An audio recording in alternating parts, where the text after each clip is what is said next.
All right, magandang hapon, Filipino Americans of San Antonio, Texas. Welcome back to USAPANG FIL-AM with CHONA. As most of you know, the 2021 mayoral election is fast approaching. It's scheduled to be held on May 1st of 2021. In fact, we're gonna have the early voting, to kick off on April 19th, which will run towards the 27th. Am I right? Yeah. So to help our kababayans decide their best fit, to serve San Antonio, we decided to interview our mayoral candidates. So I think it would be a lot easier for you guys or for all of us to make a sound decision, getting to know each one of them. Diba? But of course, first and foremost, we have to know who is running for mayor. All right, as we speak, we have, I hope I'm not wrong, we have 14 candidates, right? And I'll name them one by one for you to be familiar with their names. Okay, let's start with Jay Miller, who is a military employee. We have Justin Macaluso, Director of Quality and Manufacturing. We have Gary Allen, who is a retired teacher. We have Frank Adam Muñez, who is a lawyer. And then Antonio Tony Diaz, who is a perennial mayor candidate, right?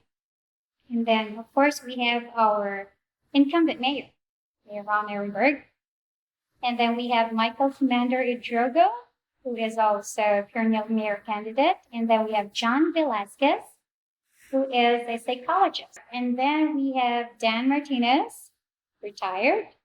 And then we have Denise Gutierrez Homer, who is an interior designer and a former teacher. And we have Greg Brockhouse, who is a former San Antonio councilman. And then we have Ray Basaldua, who is a small business owner. We have Joshua James Galvan, who is self-employed, stone care. And Mr. Tim Atwood, who is a middle school teacher. So, medyo marami-rami po tayong dapat kilalanin, but then I haven't had a chance to reach out to each one of them, as we speak.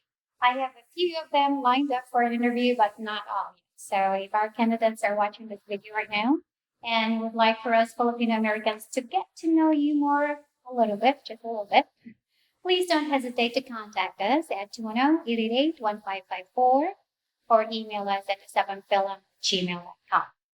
Right?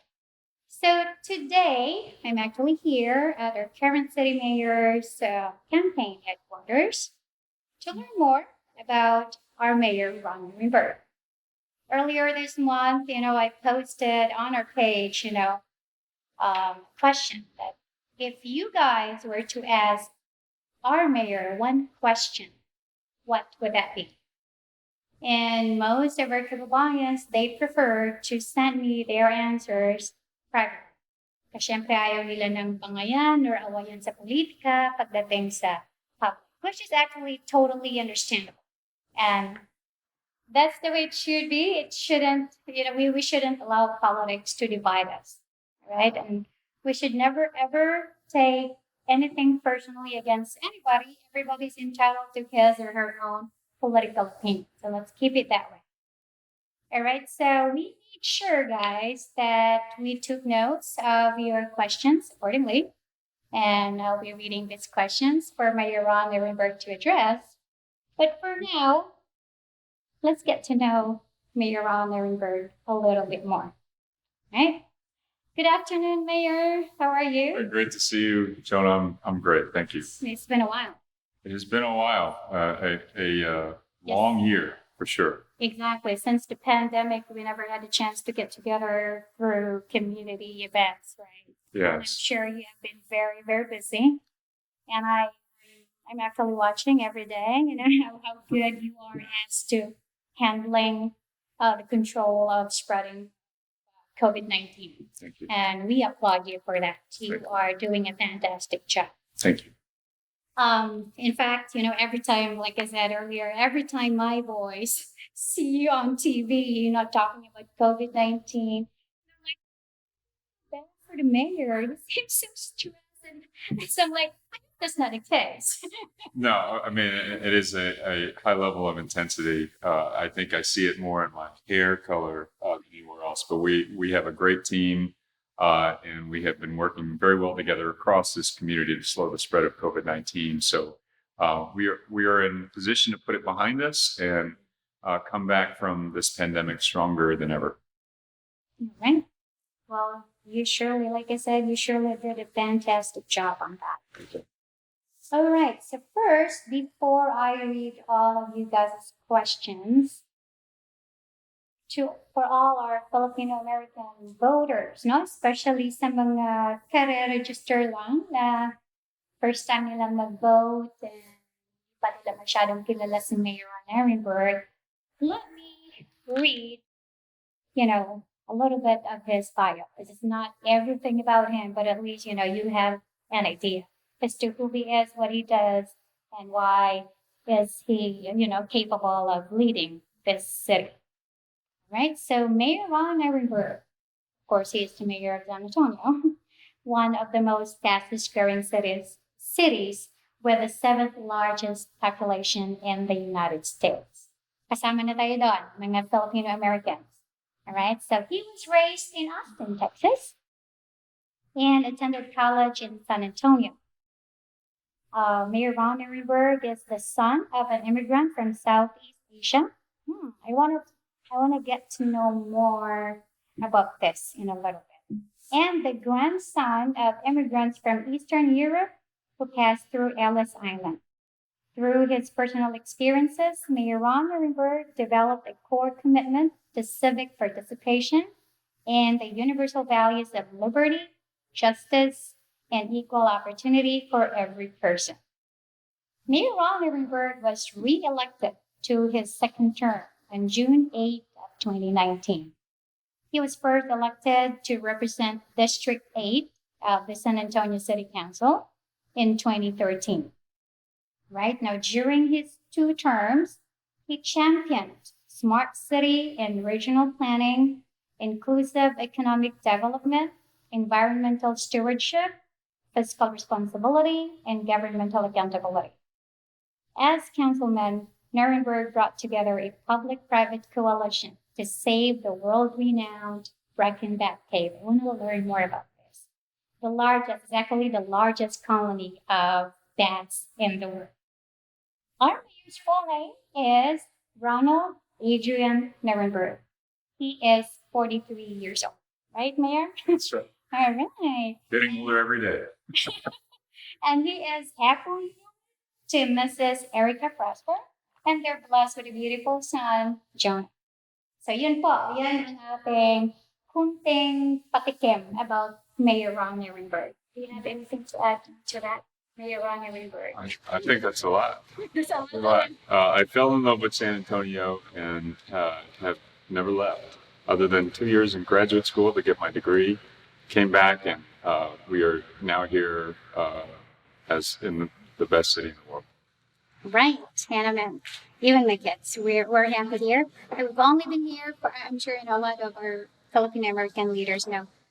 The boys and I have only been here for 7 years, and the boys don't want to move anywhere. They love San Antonio. We love San Antonio. Okay, so now we proceed to the question and answer portion. Ito na yung babasahin ko yung mga katanungan pinadala niyo sa amin through the page. Now, so Mayor NIRENBERG can address. Number 1 question. I'm not going to name you guys, but I'm sure you know who you are if I read your question. Number 1, somebody says, what neighborhood do you live in? Where are your favorite places to spend time here in San Antonio? Oh gosh. Well, I live in Summerfield, which is in northwest or near northwest San Antonio, in District 8, which is where we've been now since 2009, since my son turned 1 year old. My favorite places to be in San Antonio, of course, when I'm not at work, and a lot of my work is out and about. Obviously, we do a lot of walking and visiting with neighborhoods and things like that. My favorite places to be in San Antonio are the park system, on our creekway system, all the hike and bike trails that we have in our city. I also love to explore new restaurants. One of the best places to do that is at the Pearl, of course. Love the Pearl. Yes, and then I like to explore restaurants in other parts of the city too. One of the great things about the work that I do is I work with colleagues from all over the city, so they always have great restaurant suggestions, little neighborhood spots in different parts of our community. So, and then of course the very best place to be any time of year in San Antonio is to be on the Riverwalk during the holiday season. That's one of my favorite things to do. All right. Thank you. Now, question number 2. Some people say he is partly Filipino. How did that happen? He sure doesn't look Filipino. Okay, whoever wrote this question. I haven't gotten that before. Yes, as you stated in my bio, my mother's from Malaysia. And as you know about Malaysia, it's also a melting pot in Southeast Asia. Her father's from the Philippines.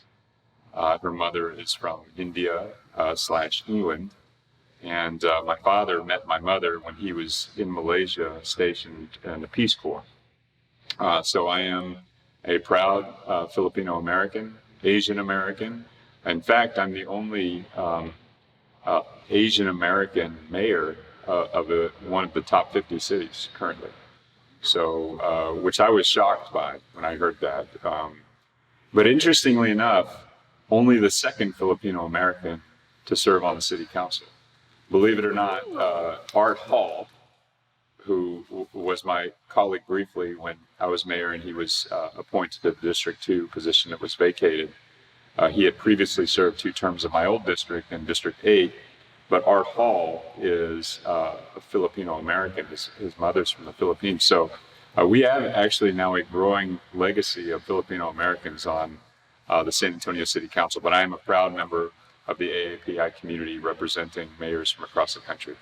I'm also, by the way, a board member of OFT. Yes, and you're also honorary member of Philippine Women of America, right? If I'm right. I think so, yeah. Yeah. Actually, over the years, since I've been here, I always saw you, very active in different Filipino American organizations. Yes. And to that, sometimes it's not about the looks, people. Sometimes it's about what's in your heart. So he just said it. He is proud to be Filipino American. And the Filipino Americans in San Antonio also throw the best parties too. So. All right, that's good to hear. Thank you. Now, the question number 3. What is your agenda?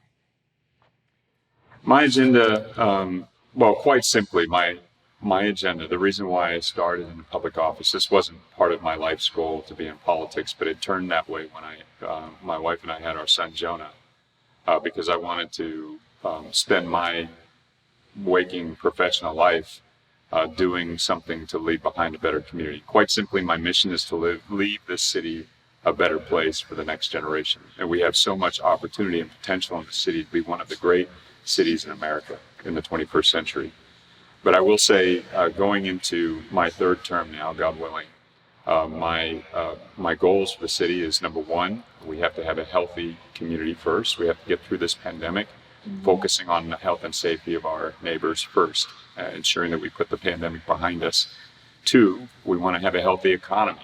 And so we have to, again, focus on getting businesses back operating again in a safe manner, consumer confidence back. So our businesses, particularly our small business community, which is the backbone of our economy, can thrive. And then, of course, bringing people back to work safely as well. And then the last thing is healthy opportunities. We need to make sure that people have an opportunity to thrive here in our city. Access to education, access to skills training and job opportunities. So healthy opportunities. And all of that for me equates to my mission, which is to have a healthy future for San Antonio. Very well said.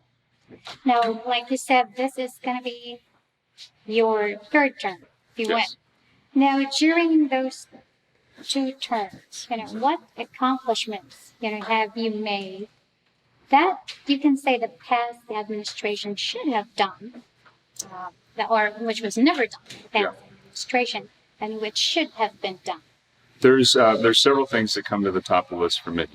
The first one is that we were the first big city in the country to institute an equity framework for allocating our resources, whether it's budget making or initiative services in communities. We created an equity framework, an equity lens for all the things that we do as a city, and we are now guided by that and have been for the last 4.5 years. And what that means is that in order for us to have a thriving city, no matter who you are and what part of the city you live in, we have to account for the historical disparities that have occurred over time. Every city has them, but not every city confronts them to restore equity in those communities. So that's number one, the equity framework. We have now, that has become a model for almost every big city in the country that are following our footsteps and creating an equity framework for the work that they're doing. The second thing I would say is that we established a comprehensive and compassionate housing framework for the city. Prior to my administration, we had never had an affordable housing plan strategy for the city, which is one of the major challenges of every urban community in the country, is establishing a sustainable and affordable supply of housing, particularly as we're growing. We have that now. We've begun implementing it, and it needs to move along. We need to continue to implement, but we now have a compassionate, comprehensive housing framework for the city. When did you start implementing that? Immediately after getting into office. I put together the Mayor's Housing Policy Task Force in August of 2017. They worked for almost a year and a half, convening thousands of people across this community, and ultimately the City Council ratified the framework in 2018, and we've been implementing it now for the last couple of budgets. So is it progressing very well as we speak? It is. Housing is such a difficult, massive undertaking. We can do better. We need to do better, but we are on our way. And we have new tools that we're instituting. In fact, there is a proposition on the ballot, Proposition A, which people can vote on, is a proposition that would allow us to use bond funds to augment the supply of affordable housing, also to deliver homelessness services and rehabilitate old housing stock. I would urge you, as you vote for candidates in office, to also vote for Proposition A, because that will help us to implement the housing plan for the city. A couple other things I do want to mention, Chona, that are also important, and there's a long list of things, but two things that come to mind. Number one, we also ratified the Climate Action and Adaptation Plan, which ensures that we are going to abide by the Paris Climate Accord and make sure that we leave the next generation a healthier, stronger, and more environmentally resilient city. Mm-hmm. That we will do our part to combat and mitigate the changing climate, mm-hmm. Which impacts so many things. And in fact, we just saw it with the recent winter event. Mm-hmm. The last thing I'll say, we've done a lot of work during the pandemic on transportation and workforce development and everything, which is going to have such an extraordinary impact. But the one program that I think is going to just resonate for ages is the Alamo Promise program. Today in San Antonio, which is the first year we've ever been able to do this, every high school graduate in the city of San Antonio now can attend the Alamo colleges for free. For free. Without tuition. Every single high school graduate in the city of San Antonio can attend college without tuition. And in addition to that, they will get services to help ensure that they stay in school. Whether it's childcare, transportation, financial literacy, there are things that occur in people's lives that present obstacles for completing school. The Alamo Promise program provides counselors, navigators to help each student anticipate those obstacles and overcome them so they stay in school, get their degree, and ultimately can find a great career here in the city of San Antonio. Wow. Impressive. That's a very impressive program. Thank you. So considering the pandemic, it's not just us, it's the whole world, going through the havoc of COVID-19. And I'm sure, we have, or San Antonio have a lot of issues as well when it comes to unemployment and education. How do you plan on addressing that issue? Yeah, well, number one, we have to make sure we put the pandemic behind us because the economy has struggled when consumers lose confidence and when there is rampant unemployment, people can't Mhm. you know conduct economic activity. So we've done a couple things. One is that we have focused on health and making sure that people are safe from the spread of this virus. The second thing is we have implemented what I think is one of the largest small business grant programs in the country. We've allocated over $50 million to small business grants to ensure that they have access to PPE and other supplies, and also can pay bills that are piling up even while there's not business being conducted, so that businesses can stay open. Mm-hmm. The last thing is I mentioned our workforce development strategy. Every economist in the world is concerned because this pandemic has changed the nature of our economy. In fact, there are jobs that have been lost during this pandemic across the board that are not going to come back within a year or two or 5 years or at all. In fact, a quarter to a third of our jobs that have been lost, according to the Bureau of Labor Statistics, are not going to come back. Mm-hmm. So that means we have to ensure that the people who are in our city who need jobs have the skills to take the jobs that are available. And so we started a training program that is going to take 10,000 folks per year and provide them those skills for the jobs that are available. Believe it or not, in our city, even while there's unemployment, there's 10,000 jobs in healthcare that are unfilled. There are 7,000 jobs in technology that are unfilled. There are 6,000 jobs in construction that are unfilled because people don't have access. People don't have the skills, so there's no workforce available to hire. Mm-hmm. So we're providing that training so people can take those jobs, and ultimately businesses can thrive, and so can families. So how can the people have access to that training? Sure. Call 311 for more information for the Train for Jobs program, or you can enroll by calling 210-224-HELP. And this Train for Jobs program, while you're enrolled in it, you're also going to receive a stipend. You're also going to get a paycheck for training so you can pay for food, rent, mortgage, groceries, whatever.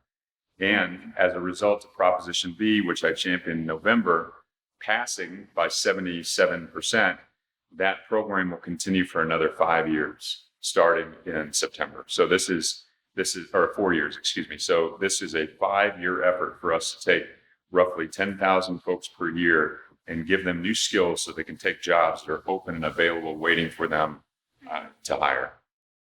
All right. Next question. Where do you stand on carrying handguns? On carrying handguns? Yeah. Well, I believe it needs to be a controlled. I think you need to have a license. I think you need to have training to carry a handgun. Because this is America, Mm-hmm. and people have the right to carry and to have weapons. But we need to account for the fact that this is the 21st century. There are firearms that have the capability of causing massive destruction, and we have seen it.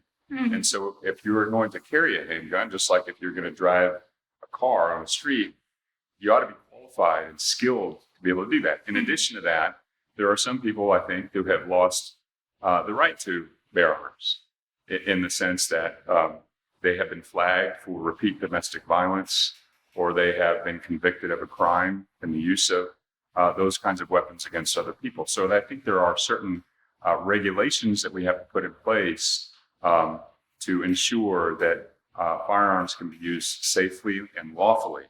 But people do have the right. It just needs to be licensed and regulated in the serious manner that it is. All right. Thank you for that. Now let's talk about collaboration. Because, I noticed, during your past 2 terms, you were actually doing a good job in collaborating with many different organizations from, all over San Antonio. Filipino American organizations are just some of them. Now, I do have a question as to involving residents now in San Antonio. How do you plan to involve our residents in the decision-making process in each district? Yeah. Well, that's it's a great question, and it's something that I care very deeply about. In fact, I spent almost a decade at the NIRENBERG Public Policy Center working on civic engagement projects. How do we get more people involved in the policymaking process? Mm-hmm. And so what we've done over time is we have instituted more ways of interacting with council meetings, Mm-hmm. so you can be involved in the actual decision-making process. Everything from making sure that they're broadcast, making sure that people have the opportunity to speak to council and not necessarily have to be present. So we've created more ways to access the city council. I also think that we need to implement models, which we have done. We have to implement models of citizen community decision-making in the process of creating policy. So for instance, in both the Climate Action Adaptation Plan and the Housing Plan, we used citizen committees to generate the policy priorities as we formulated what would become the housing framework that was ratified by the City Council. Mm-hmm. So I think we have to continually look for ways to create accessibility and transparency for the council Mm-hmm. at the whole city level, but also at the district level, and integrate that decision-making process into our actual policies. I think it's also important that we show a feedback loop. When people speak to the council, they want to see that their voice actually matters. Mm-hmm. So it's not just a one-way communication. We also have to communicate back about how feedback and input is being implemented into action. So how is the access to the city council implemented right now? What are your outlets? Making sure the public is aware of what is going on. What are you guys up to? Right. So it's been a little challenging because of the pandemic, but we obviously broadcast and stream all of our meetings. We also have posting requirements so that we are ensuring people are aware of the meetings and can participate if they are able to. When we're in person, people can show up in person. When we've been WebEx, they can call in and interact with the council. We also we have been using a lot of social media to promote Q&A and feedback for the actual work that we do. And I'll also say that since I've been mayor, I've been on either through social media or through normal mass media, or usually both, trying to provide regular, weekly or more interaction with the community to talk about the work that we're doing, anticipate concerns so we can implement action, things like that. So in all social media outlets now that you've been using to access city council, which do you think is most effective? Is it Facebook? I think they're all different. Every one of those social media outlets has a different audience. Facebook tends to be skew a little bit older, a little bit more professional of the audience. Also, seniors seem to love Facebook. We use Twitter and Instagram quite a bit to reach younger audiences. There's a new social. There's always a new outlet being created, and there's a couple of new ones that we haven't implemented yet, but I look forward to doing that. Things like Clubhouse, I've heard about, that we'll probably begin using a little bit more in the third term. It seems like every year there's a new outlet created. The important part for us is that we don't just move from one to the next. We kind of add to our stable of tools. Yeah, and we need to be consistent as Yes. well. Right? All right. So what this is your second to the last question. All right. What is the most important thing right now in San Antonio? The most important thing is what's most important in San Antonio right now? Tricky question. Yeah, I mean, there's so many things, but I will say the most important thing right now for us to focus on is ending this pandemic. Making sure that we can survive this with our health as much intact as possible. The good news is we're almost there. We're implementing the vaccine process. We have now almost 500,000 people that have received at least a dose of vaccine. So putting that behind us so that we can get life restarted again, I think is the most important. Yeah, and speaking of COVID-19, I'm sure you were taking a lot of steps, to address that, to make sure, the spread is minimized. Now, what steps have you taken that you can say that's most effective in the fight of COVID? Personally, or for the whole city? For the whole city, so far, as far as the steps that you've taken to fight COVID-19, most effective? The most effective tool that we've been able to utilize against COVID-19 is information. There's been so many changing regulations at the state and federal level, mixed messages from, all administrations. But the one consistent thing, and this is why we're on the air every day, is to make sure that people have the information and the public health guidance directly from the medical professionals, the non-politicians who are focused solely on your health, that they are able to communicate to the public every single day so that you are armed with the information that you need to protect yourself and your family and your business. That's the most important thing. I mean, simple mask wearing is one of the main tools that we have against this virus, before we had vaccines. So it's information. All right. Thank you. All right. So right here, I'm actually looking at your 2019, the runoff report, the canvassing report from 2019. And in the 2019 runoff election, you and Mr. Greg Brackhouse have had a very, very close runoff, right? You at 51.11% versus 48.89%, with a margin of only 2,690 votes. From that, political watchers, of course, are considering you two as primary candidates. Question is, how confident are you about winning in this election? Very. Against Brackhouse? Obviously, not taking anything for granted, which is why we're out there every day, at every door, on the phones, making sure that people hear the work that we've been doing, the record that we bring into office, and the vision that we have for the city. But I'm very confident because the response from the community has been overwhelming. The work that we've been doing together as a community over the last 2 years it shows, and this is in conversations with peers, other mayors around the country, that San Antonio is on as strong a foundation as any city in the country to come back stronger, more resilient, and more equitable from this. It has been a challenging year, no doubt, for every city in the country, but San Antonio has uniquely stood together, rallied for one another, and that's why I'm running for reelection and standing once again for the people of San Antonio, and I look forward to an opportunity to serve you again. All right. So, any message? Tell our Filipino Americans, why should the Filipino Americans continue to support you? Yeah. Well, I've been honored and grateful for the support of the Filipino community throughout my public service career. It is true that the power that you wield in the democratic system in America is only equal to your willingness to exercise your right to vote.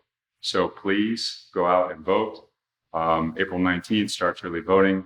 And then, of course, May 1st is Election Day. And once again, I'm Ron NIRENBERG, proud to be your mayor, and would be grateful for your support and your vote again. Thank you very much. All right. Well, thank you once again, Mayor Ron NIRENBERG, for taking the time to address the many questions I had. And this is a test, okay? This is a test. Because he's Filipino. Oh boy. No, How do you say good afternoon? Salamat po. Salamat po is thank you. Oh, yeah. Mabuhay.